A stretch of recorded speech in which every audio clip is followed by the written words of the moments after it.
কোথায় কোন জায়গায় দেখছেন? এটা কোথায় দেখছেন, কোথায় পাইছেন আপনি এটা? কোথায়? 400 কোটি টাকার আয় করেছে।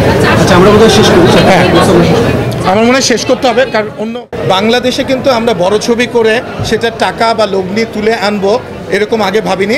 পাইরেসি হওয়ার পরেও একটা সিনেমা ব্লকবাস্টার হয়ে যেতে পারে, সেটা তাণ্ডব হচ্ছে সেটার প্রমাণ।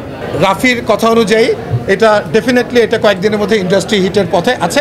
কোথায় কোন জায়গায় দেখছেন? এটা কোথায় দেখছেন, কোথায় পাইছেন আপনি এটা? কোথায় কোন জায়গায় হ্যাঁ? শুনতে পেরেছেন? শোনেন ভাই, আচ্ছা অফকোর্স আমি বলি উৎসব সিনেমাটা খুব ভালো করছে, এবং আপনি জানেন যে আমাদের সঙ্গে চরকি রয়েছে, উৎসবের সঙ্গেও চরকি রয়েছে, ওইটাও আমাদের সবার সিনেমা। ভালো করলেই তো অফকোর্স ভালো, কিন্তু তাণ্ডবের সাথে এখানে কম্প্যারিজন চলে না, দুই রকমের ছবি। যেমন আপনাকে তো বললামই গতকালকে আমাদের 42টা শো হাউসফুল ছিল, এবং উৎসবেরও খুব ভালো যাচ্ছে। তারা শুরু করেছিল মাত্র 12টা শো দিয়ে, এখন 19টা শো চলছে স্টার সিনেপ্লেক্সে আমি দেখলাম। দেখেন, যার যেটা ডিজার্ভ করে, যেটা ক্রেডিট সেটা তো দিতেই হবে, কিন্তু সেটাকে কনফিউজড করার কোনো সুযোগ এখানে নেই।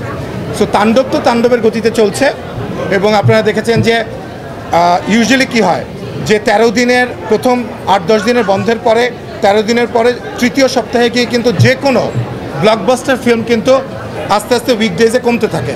সেই কমাটা কিন্তু নোটিসেবল নাম্বার না, এবং আমাদের পাইরেসি হওয়ার পরেও যতটুকু কমেছে আপনারা দেখেছেন, এটা কিন্তু একদমই নোটিস করার মতো না। সো আমরা বিশ্বাস করি যে পাইরেসি যদি নাও হতো, মাল্টিপ্লেক্সে এই ধরনের কালেকশন আমাদের হতো, যেটা আমি আবারও বলেছি যে সিঙ্গেল স্ক্রিনে কিছুটা ভাটা পড়েছিল, সেটা আবার পিক আপ করা আরম্ভ করেছে। এবং আমি বাংলাদেশের সব সিনেমা প্রেমীদেরকে বলবো যে আপনারা হলে এসে সিনেমাটা দেখেন, কারণ এই সিনেমাটা ঘরে বসে কম্পিউটারে বা টেলিভিশনে দেখার সিনেমা না। এটা সাউন্ড, এটার কালার, এটার ভিজুয়াল, এটার যে অ্যাপ্রোচ রায়হান রাফি যেভাবে করেছে, এবং আমি সবাইকে ধন্যবাদ জানাই।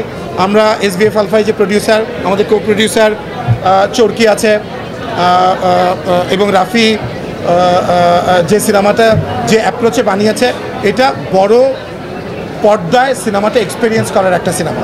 এটা ধারণা আমি আমার মনে হয় আর 1-1.5 সপ্তাহ পরে আপনাদেরকে দিতে পারবো, কারণ আমি বারবারই বলি আপনাদেরকে যে মাল্টিপ্লেক্সের একটা ডেটা তো আমরা পেয়ে যাই, যে ডেটাটা আমার আগে আপনার কাছে আসে।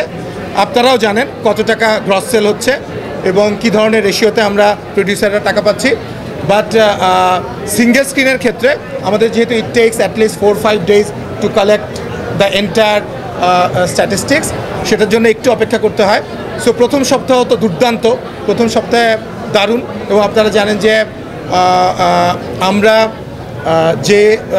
যে ধরনের রেন্টালে সিনেমাটা শুরু করা হয়েছিল, এবং হল মালিকরাও কিন্তু তাদের সঙ্গে আমরা কথা বলেছি, তারা কিন্তু সেই রেন্টালটা উঠিয়ে এখন কিন্তু আরও ফার্দার সেল আরও হচ্ছে, এবং আরও কালেকশন আমাদের হচ্ছে। এখন পর্যন্ত কী অবস্থা সিনেমাটা, এটা জানতে চাচ্ছি। হ্যাঁ, এখন পর্যন্ত সিনেমাটা তো আপনাদেরকে বললাম যে আমরা যে 133টা হল নিয়ে শুরু করেছিলাম।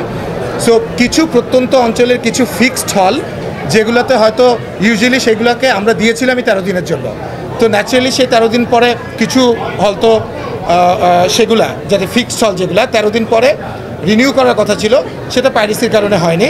কিন্তু বড় হল যে 20-25টা, প্রত্যেকটাতে কিন্তু তাণ্ডব চলছে। বাংলাদেশে কিন্তু আমরা বড় ছবি করে সেটা টাকা বা লগ্নি তুলে আনবো এরকম আগে ভাবিনি।